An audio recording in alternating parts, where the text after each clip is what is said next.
Hey everybody, it's Ricardo, and I am here at Microsoft's X10 event with Peter Molyneux, who has just spent some time showing off Fable 3. So before we hit you with questions about what you showed, do you want to just fill the folks at home in on what Fable 3 is all about this time? Yeah, I mean, Fable 3, it's all about power, man. I mean, you know, that is the thing that I think we realised, is that when you come to something like Fable, we want to surprise people, absolutely. And that's the one word. We want you to feel powerful. So you can break those, the thing I'm demoing at the moment, it breaks down to 3 areas. One is the story.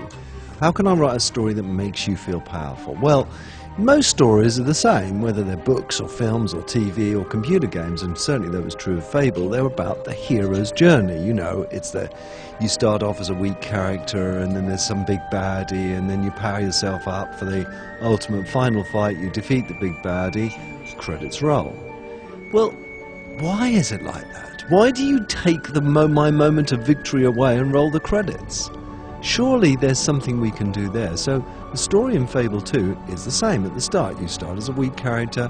There's this big baddie called Logan. He's the king of Albion. He's this terrible tyrant. Your job in the first part of the game is to get people to follow you so you can lead a rebellion to overthrow him off the crown. There's a big battle. You defeat him and you become king. That's the halfway point of the game. Then we let you feel the power of rule.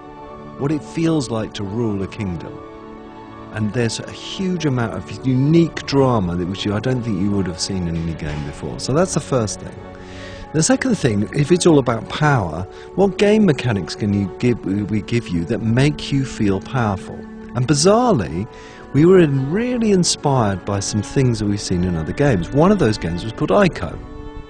Now, Ico was one of the most charming games I've ever seen, and they had this really lovely mechanic where you could reach out to the girl and lead her by the hand. I loved that. Bizarrely, that is about power. So we've got this ability to touch things, touch objects and touch people. The way you touch them is context sensitive. So if you're just meeting someone, you pull the trigger, you reach out your hand, you shake their hand. If you gain their trust, you can keep a hold of their hand and you can lead them. If you have a romantic connection with them, you walk along holding hands together. If that person you're leading suddenly gets fearful, you'll find that you're not leading them anymore, that you're dragging them. It's all about holding and hugging and caressing and chastising and beating and dragging.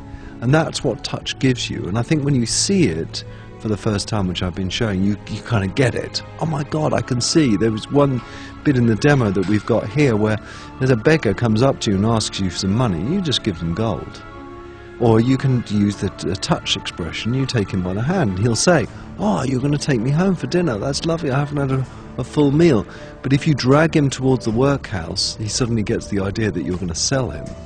And he starts pulling back on you. And the fact that you're pulling him along, the fact is, if your dog was hurt and you use touch on them, you pick up your dog and you caress his head in your hands. That is touch. That's what's so important. And in today, you know, in the real world, it's actually all about that power mechanic.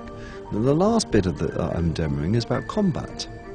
You know, again, combat has to be fresh and new and different, and it is about making you feel powerful. How can I make you feel powerful in combat? Well, we can do like dual wielding, so you can use your sword and your gun at the same time. We can redevelop the magic system. We can give you more spells, but that's not really what I want, is the power. And the real powerful combat comes in this amazing ability for you to craft weapons. How do you craft weapons? You craft weapons by using weapons. The more you use a weapon, the more it changes and becomes unique, and weapons go up levels and unlock new abilities. So, for example, if you're using a sword, you'll notice over time its sword starts getting sharper. If you use it a certain way, the blade will curve. If you have your gamer score is built into the uniqueness of your sword, the higher your gamer score is, you'll see these little horns that appear on the side of the blade. If you kill innocent people with a sword, it'll start dripping with blood.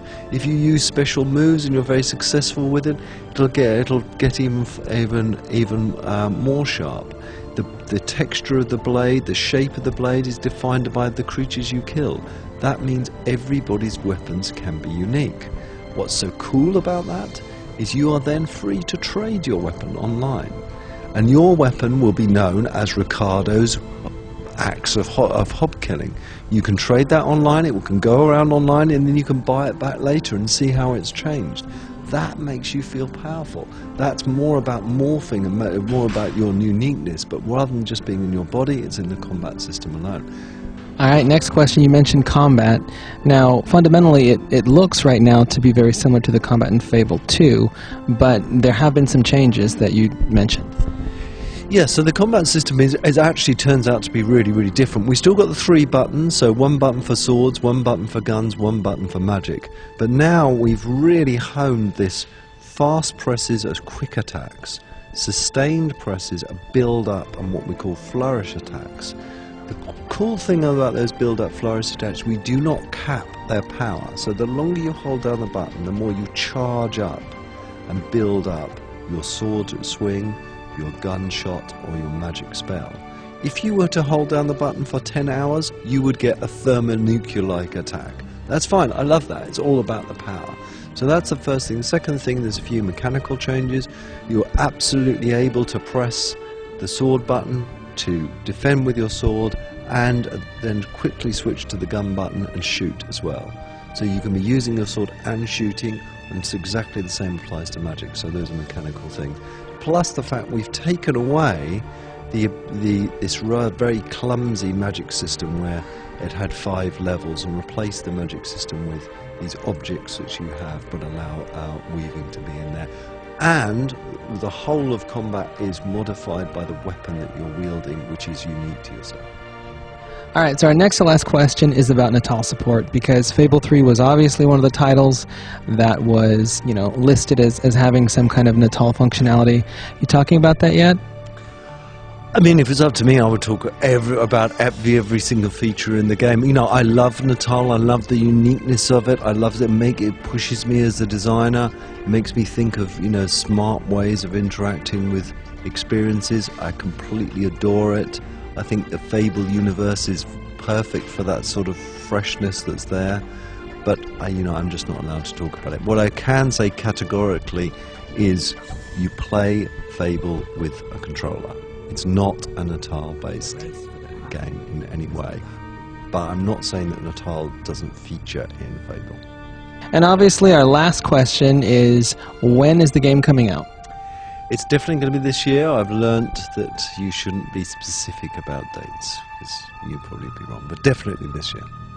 All right, there you go. That is the first word on Fable 3 from Peter Molyneux, coming out this year with some kind of Natal support. For more on the game, be sure and check back on the site very soon.